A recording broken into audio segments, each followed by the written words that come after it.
Alors, je vais vous parler de comment s'est passé mon début de coaching avec Gilles, puisque là, on vient de faire 1 heure et demie à 2 heures au téléphone.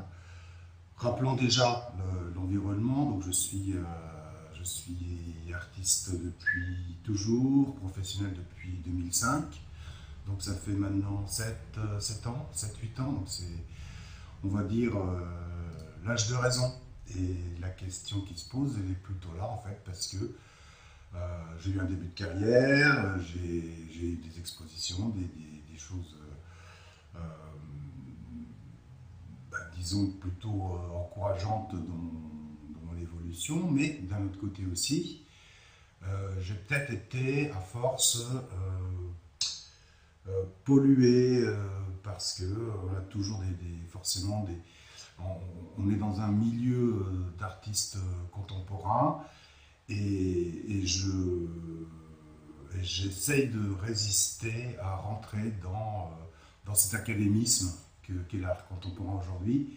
Mais je me suis quand même laissé plus ou moins prendre par le système et j'ai perdu, en tout cas je le ressens aujourd'hui, j'ai perdu la naïveté qu'on peut avoir, la liberté qu'on a au début quand il n'y a pas d'enjeu.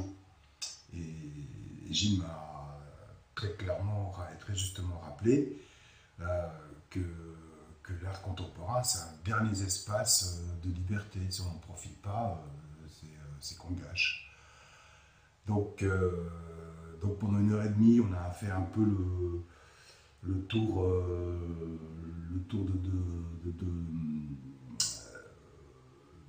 disons, on a mis cette question dans un contexte global. D'ailleurs, voilà, j'ai pris mes notes, voilà, et ça fait un peu quelques mots-clés qui se construisent les uns avec les autres. Ça nous fait une sorte de panorama global. Donc ça, ce que j'ai compris, c'est la première étape. Donc ça permet de faire une mise en, une mise en contexte et pour pouvoir avancer après vers la vraie question, vers les objectifs.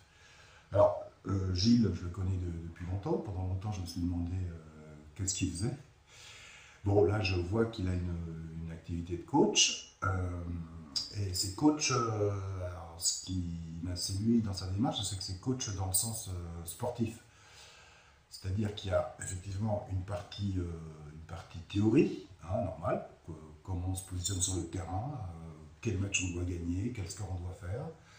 Et surtout, il y a un côté terrain, c'est-à-dire une phase où on rencontre des gens qui peuvent être des catalyseurs, c'est des ouvertures d'opportunités pour voir d'autres choses, pour se tourner vers un bon, sentir de nouveaux horizons, des choses comme ça.